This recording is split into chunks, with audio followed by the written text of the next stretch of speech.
It was a big day here at Chase Field last year when Randy Johnson's number 51 was retired. It's a big day today. The big unit is in the booth here. Welcome. It's always great to have you. Well, I enjoy being up here. We love having you because we learn so much. And what do you learn? Well, you can talk to me about Robbie Ray because I know, Randy, that you really enjoy working with a lot of the minor league guys. You're at spring training almost every day at Salt River, and the guy it seems like, at least to me anyway, that you've worked the most with is Robbie Ray. Well, it is. I feel like I have a lot of time invested in him. I was in Reno last year to watch him, and then I've seen him pitch last year up here, and then I've had a lot of conversations with him in spring training and even a few this year. So I feel like I have some time invested in him, and I feel like, you know, of all the pitchers in this rotation, he probably has the best fastball, but he needs the mentality to go along with that. I think.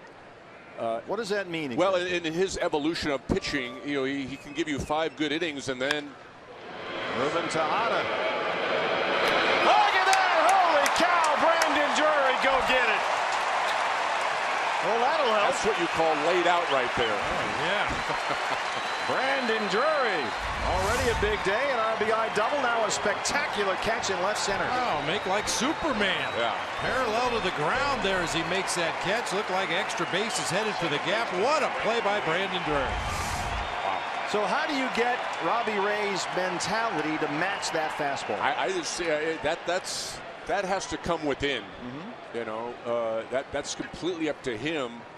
You can go down and talk to him about certain things, you know, mental toughness and various intangibles like that. But it really, the bottom line, it's going to be up to him. And I've seen that at times. But you know what he can give us in the rotation is 5-6 innings, and then all of a sudden there might be a little lull. And and that's his history. And we've talked about that, where you know he's good for 5 or 6 innings, and then he might be to his pitch count. And then that puts a bit of a burden. Last year put a bit of a burden on the bullpen. Grand Green, another base hit for the Giants second baseman. So when you talk about that, what does he say? Well, and I think he's aware of that. He understands that, and it's a work in progress. He's 24, 25 years old, and it's a work in progress. But you know, hopefully, it'll really resonate in him how good he is, and I think a lot of players on this team don't know how good they are, and Robbie's one of them. I think when you can have games like he's had in the past, you have to believe that you have the ability to go out there and pitch like that every 5th day. And of course you may not, because it's you know it's hard to do that. But that should be your bar that you set for yourself. You need to work extremely hard. Your reward on your hard work in the bullpen, in the weight room, in the video room, is the day you go between the lines and you get to go pitch.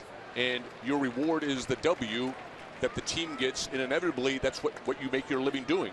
Do you feel like you have something in common with him? I mean, he doesn't throw as hard as you, but I mean, he's a tall left-hander, throws mid-90s out there. And I feel like early in my career, when I got called up to Montreal, I believe I was 25, and I think he's 24, 25 years old. He has 24. He'll be 25 in October. So he's actually younger than I am when I got up to the major league. So, but I do feel like there's a lot in common. You know, obviously, I might have thrown a little bit harder than him, and I'm a little bit taller than him, but the sense of the talent level and where we are at that age, and I do believe that that's the only thing that's the missing ingredient with Robbie.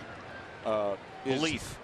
He needs to believe how good he can be, and have a little bit of a demeanor out there, an attitude, a little bit of an attitude. And I'm not saying like what I may have had, but a show of confidence. Bob, did you have young guys like that when you were managing, that you just had to sort of get them to believe in themselves? Oh, yeah, and that's one of the toughest things. You know, guys come up and they have good stuff and they've had success at the minor league level, maybe had a taste of success at the big league level, but to get that consistency, like Randy was saying, you have to go out there every 5th day believing that you're going to beat that other team. Somehow you're going to give your team a chance to beat that other team every time you take the ball. So what makes the light go on eventually? There's no guarantee that it will either, right? There really isn't. But I'm just saying, you know, for me, watching since last year and all of my time invested in the Diamondbacks this year at spring training and up to this point, that's the missing ingredient that I see in him. And Bell reaches down and drops that into right field. Green hustling, but he'll stop at second as Tomas gets it back in there. And now this is typical like the first inning where he was pitching with the bases loaded. He got out. He got out of it. There's one out now. He's pitching from the stretch. Probably not a comfortable situation for him based on what I've seen in the past. The difference but the wheels can't come off here. You have to bear down now, and this is what I'm talking about. You have to bear down and get tough. You really need attitude here. The difference in Robbie, Randy, in terms of the windup versus the stretch, what do you see? I personally, and he could disagree with me, but I've seen enough of his games that I sense that he doesn't feel like he's comfortable pitching in the stretch, which he is right now. And that could be more of a mental thing. I don't know, but this could be the ball game right here. We have 7 more innings to go, right. 6.5 more innings to go, but this inning could be the ball game right here. You do not know if we're going to score any more runs.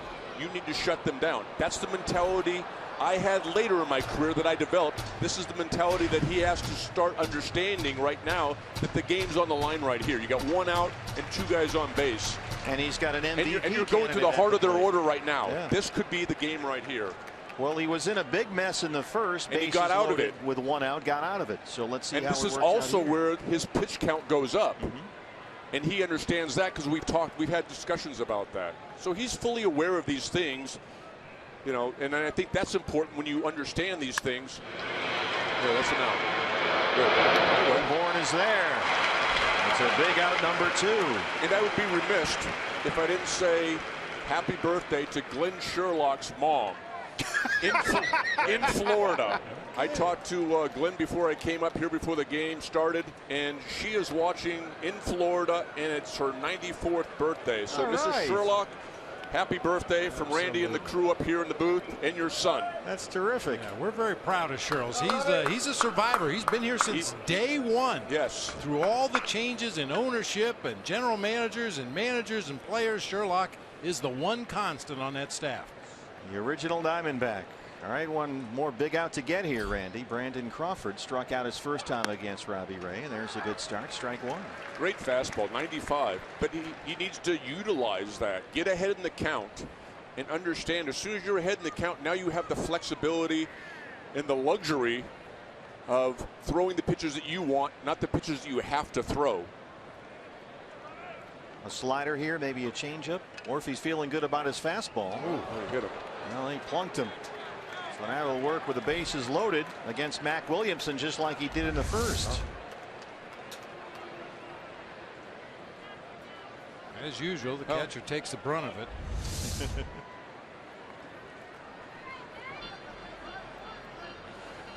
Mike Butcher. What's your relationship like with Mike Butcher? You guys get together and have conversations? I got to meet him this year. Sat and talked to him quite a bit during bullpen sessions in spring training, and watched the pitchers throw in simulated games and in a few of the spring training games there at Salt Creek and Salt River. And you know, he asked for some feedback, and I would give him suggestions. But that's his job. His job is the pitching coach. I'm an outsider. I just you know, things that I might see, I might suggest, and we could talk about that. But I think he you know, gives me the luxury of maybe chiming in. But for the most part, I don't say anything because that's not my territory. Bases loaded, full of Giants here. Green at third, Belt at second, Crawford at first. 2 outs. Robbie Ray was in this situation against Mac Williamson. Bases loaded, 2 down, and he got him to ground out to end the first inning. So here we go. That one is going to get through. Green scores. They wave Belt home. He will score. Crawford in at third, and it's 2-1 Giants. Well, that's what I'm talking about. You know, and it happens to every pitcher. You get in these innings, and you got to cut it off now. I mean, it was a situation yesterday where we were losing. I think it was you know, 3-1, 5-1, and we ended up coming back late in the game with the home run. Obviously, a 3-run home run. But Patrick pitched well. He kept us in the game. But you can't let an inning like this blow up, because then it will become unsurmountable lead. So you need to get this out right here. Where, you know, Trevor Brown, the catcher. And that wasn't a horrible pitch that Williamson got the base hit up the middle. A fastball probably off the plate inside and down. But you're pitching to one more batter in the inning because you hit the batter prior. Right. You know, and it's just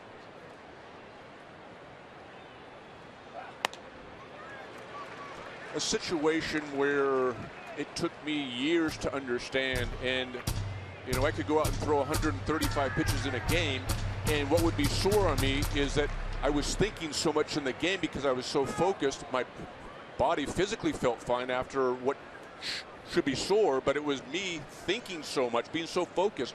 Every pitch you got to be thinking about execution and effort that you throw, and what is this pitch supposed to be doing? Well, he got a good one in there to Trevor Brown, rings him up. Can he stick around? Yeah, absolutely. All right, Randy Johnson will stay with us here.